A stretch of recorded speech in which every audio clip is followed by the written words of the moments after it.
And as Jack Kennedy once said, remember this, we do not do these things because they're easy. We do them because they're hard. My daughter is here, and she has probably heard most of these yarns over barroom tabletops for 4 decades. So Liz, try to stay awake or try to say, oh God, I can't believe he's telling that one. Heroes, Barbara Jordan, Jackie Robinson, Barbara Walters, so many people in my life. I've got a list of about 60, adding to it recently Ellen DeGeneres, Brad Pitt, Angelina Jolie, Mike Royko, the columnist, Bobby, Jack, and Ted, of course. How many of you have a hero that you would like to take note of just a moment? Who's got a hero? Oh, man. Your judgment is a little bit off. Who else? John Lennon. Who? Yeah. Who? John Lennon. Yeah. Who's Joe Lennon? Oh, John Lennon. Oh, yes, of course. Hello. What are you talking about? Leno? Or are you talking about? And who else has a hero? Bill Moyers, a real hero. He is a real hero. I'm going to talk. Let me just tell you one thing, though. I went to see Bill Moyers several years ago when he spoke over here at UT. And mainly he was talking about how we have changed as a nation and how Lyndon Johnson, and after following up on Jack Kennedy, civil rights changed. Suddenly we had something akin to equality. We had become integrated. And this was a room of 600 people. I turned and looked behind me, 600 people, one black face. So sometimes when we liberals start bragging, maybe we should take a little look around us and make certain that what we're talking about is actually the case. So, but Bill Moyers was a wonderful man, a wonderful writer. He was deputy press secretary to Lyndon Johnson when he was 27 years old, if those of you who are young and do not know that. Well, I want to talk quickly about 2 of my heroes who made a difference in my life. I've always been something of an outlaw, so you might think I would name a Joe Namath or a Robin Williams or some entertainer, Frank Sinatra, who actually is one of my heroes, and he was both very traditional and very much an outlaw in his personal life. But my first 2 heroes were Stan Musial, the great St. Louis Cardinal, probably the most, Stan the Man they called him, and Leonard Franklin Sly. And I don't hear any applause, but I will in a minute. I chose Leonard Franklin Sly because he was the first celebrity, the first person I ever wrote a letter to. And he was known to the world as the king of the cowboys, Roy Rogers. How many remember Roy Rogers? And his horse's name was Trigger. The dog's name? Bullet. The Jeep's name? Nellie Bell, that's right. 2 of his partners, I only know 2. I think Smiley Burnett might have been with him for a while, but there were 2 others. Pat Brady. I think it was Pat Buttram. Brady. It was Pat Brady. And there was another. What? Dale, of course. Dale. Gabby Hayes. Gabby Hayes rode with Roy Rogers. Well, I always admired him. But I had never met him, of course. But in 1981, I got a big job in New York. And I needed that job because I'd been in the Carter administration, and it took the Reagan administration a long time to find me, 3 days. So I was out, and I went from drinking at the Palm to drinking at the Washington version of the Texas Chili Parlor. The drinks were cheaper, but you drank more of them. And finally, the big call came from HBO and the Video Group of Time Inc. in New York, and I got on Amtrak and headed to Manhattan and spent 3 years there working in corporate affairs for that entity. While I was there, I met a lot of movie stars, got to know some of them, fairly well. Whoopi Goldberg, who's just a real sport. Warren Beatty, who I spent an entire evening with, and who's just charming as he could be. And some others. But My hero still remained the movie star who never really got too much attention, and that would have been Roy Rogers. Again, Leonard Franklin Sly. I was surprised at the comfort level that some of the movie stars provided you, although they were celebrities, and I always wondered how Roy Rogers was in that respect. He remained my hero into adulthood. I never knew of a scandal involving him. He and Dale Evans, who had been a former showgirl in Dallas, adopted children. Occasionally, I would catch him on Pat Robinson's, 600 Club, 700 Club, I didn't watch real often. But I often, when I would catch Roy and Dale, that was a channel stopper. And they were marvelous. He had on his white hat still, his colorful shirt, his cowboy boots with the pants tucked into the top. He had lost the silk scarf. I think maybe as the decades went on, that had a little different connotation than it did when he was jumping on trigger and saying, not Hi-Yo Silva, but let's go get him, Bullet. The first letter I wrote him occurred when I was in the second grade in Panhandle, Texas, a little West Texas town. My father had gotten, after World War II and the GI Bill, had graduated from Texas Tech and went to work for the Soil Conservation Service. And often I would have breakfast alone with him. My sister was just a pup, and my brother had not yet been born. One day he handed me the paper, and he many times had taken me to the movie theaters. We didn't have a television yet, so we did not have, this would have been about 1950 and 52 maybe, so television was not widespread. But he would drive me down and drop me off at all the Roy Rogers movies in town. Panhandle had a small movie theater. And there was a story in the Amarillo newspaper that said that Roy Rogers was going to sell Trigger. I was devastated. I started my own letter writing campaign. Apparently, a million other young boys did too. About a week later, having breakfast with Dad, son, you'll want to see this. Roy Rogers had changed his mind, and he had decided not to sell Trigger. Life went on, and I occasionally would catch one of his shows on television. And anybody remember their sign-off song? Happy Trails, Happy Trails. And one day, I'd been at HBO about 2 years. I was riding to work on the subway, and as I got off the subway, I saw kind of a smudged sign on the wall. And it said, 11 a.m. today, Roy Rogers is going to be present to open his 100th Roy Rogers restaurant in the Manhattan area, in the New York metropolitan area. Well, my heart stopped. My heart stopped. Went on up to work, didn't say a word to anybody. Time Inc., pretty, they kind of want you around most of the time. They had a lot of instant crises, and I was part of the crisis response team. So I slipped out a back door, slipped down the 15 floors, and to go over to 42nd Street, where Roy Rogers allegedly was opening up his 100th fast food eatery. As I approached, I expected to see a bunch of boys.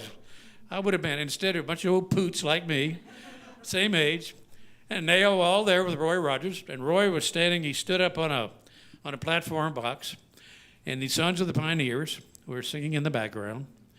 And Roy took questions from the audience.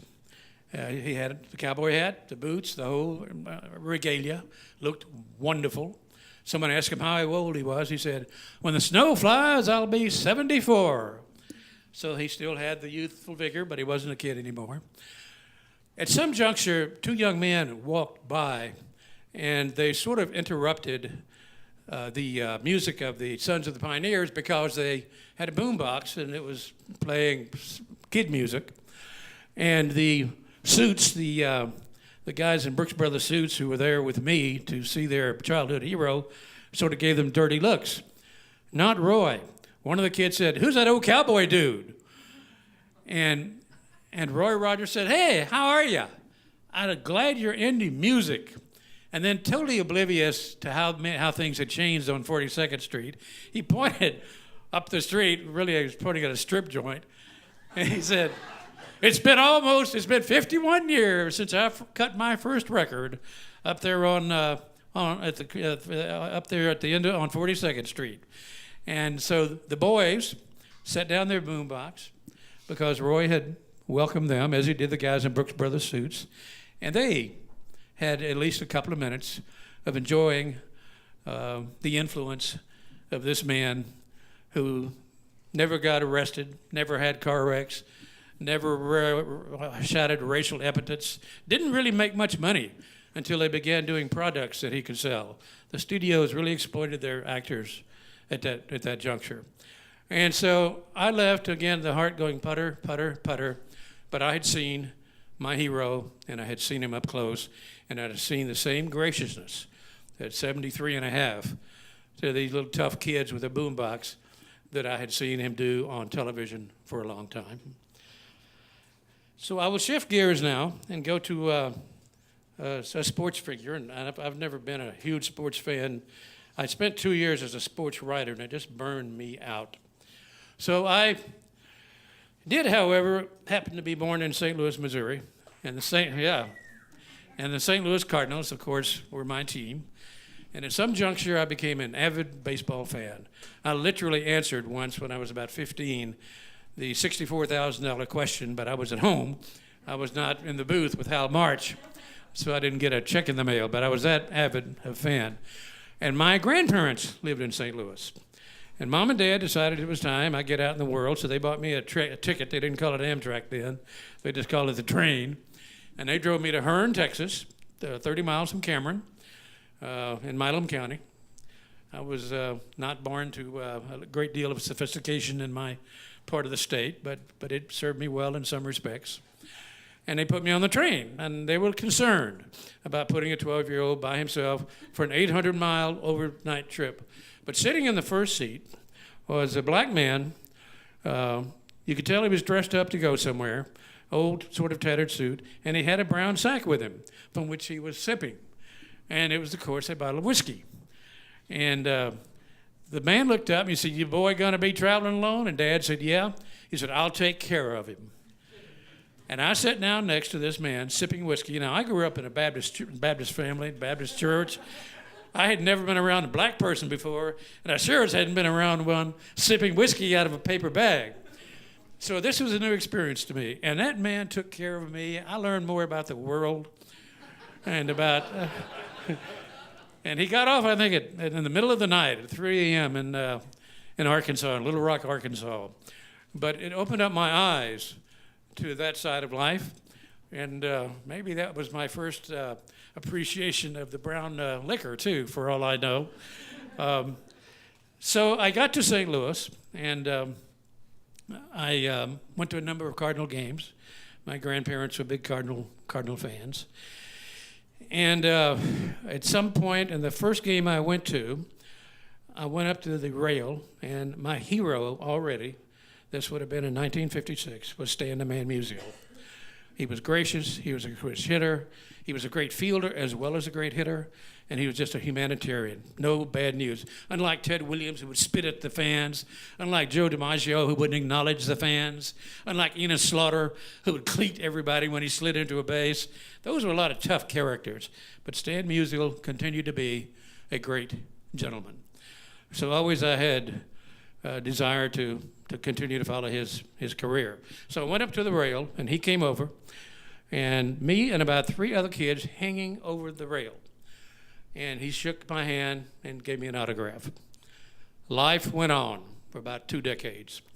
And I kind of quit following baseball and occasionally would catch up with Stan Musial in the press if there would be a story about him, noted his retirement, etc. And in the mid-1980s, I happened to be in Cooperstown, New York.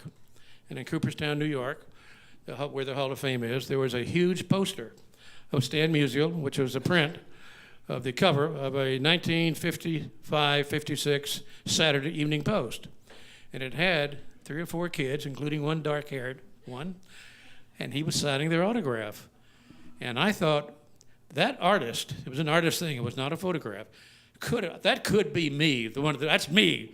And later I would take it around to the bar and say, that's me, babe. And so I had to have that. So when I got back to my office in New York, I called the Saturday Evening Post, and they had copies. So for $12, they sent me an unblemished copy of that particular Saturday Evening Post. 2 or 3 years passed, and one evening I was sitting in a tavern, surprise, Lizzie, surprise, surprise, called the Tune Inn in Washington, D.C., right across from the Capitol. And I'm sitting there having a drink by myself, and I heard the name Stan Musial from across the table, from across the round circle there. And you don't hear baseball talked about much at the Tune Inn. It's a Texas bar, and it's a political bar. You hear politics and Texas lies is what you hear there. So I said, I heard you talking about Stan Musial. They said, yeah, we're gonna see him next week. And I said, well, explain. We said, well, every year they have something called the Stan Musial Society, founded by Frank Mankiewicz, who had been Bobby Kennedy's press secretary and later president of NPR, actually, and Victor Gold, who had been press secretary to Spiro Agnew, and they had nothing in common politically or personally, but they had Stan Musial in common. So they would fly in Stan with 2 or 3 other St. Louis executives and have lunch. And I don't know how they selected their guest, but I called Mankiewicz and said, sure, you can come. I'll get you a table right near the front. So I take that magazine, which I'd had up in my closet, with me. And Stan Musial walks in, and again, just so moved and gracious, 73 years old then. And it had probably been 40 years since I had gotten his autograph in St. Louis, which I lost. It was on a scorecard. And he came in, and he spoke, and he played on the harmonica. He played Wabash Cannonball and took a few questions. And then he had people come up and sign autographs. Everybody had a baseball. He'd sign the baseball, chat. I slapped that thing down, which he had not seen in 50 years. He said, where did you get this?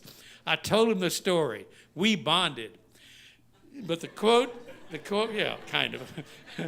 But the quote, I will never forget. He said, you know, Bob, I think I could still hit, but I don't know who'd run.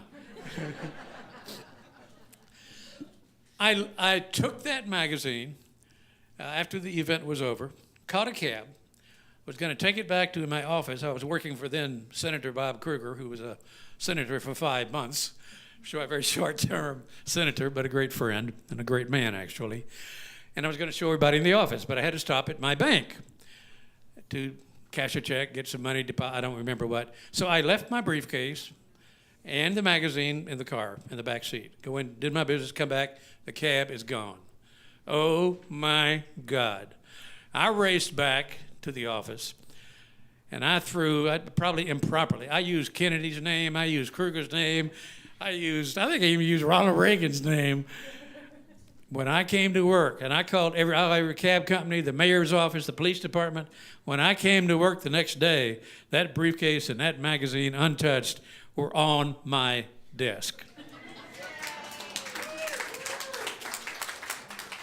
And thank God the cab driver was from another country, as most of them are in D.C., and he probably had not yet plugged into baseball. Because if he had seen that, I don't think, if he had been an American who had followed Major League Baseball, I don't think I would have ever seen it again.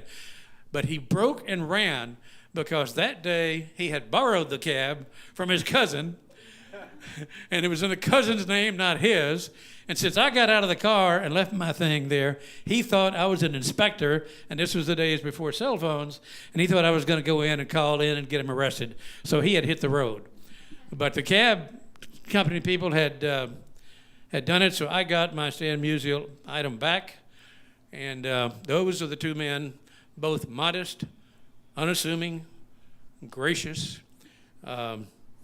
never sought publicity for themselves, never involved in scandal. And although I'm a bit of a move around town guy, or used to be, I find it compelling that the 2 men I admire the most to this day, whether it be those 2 modest gentlemen who never craved the spotlight and just did their jobs every day. Thank you very much.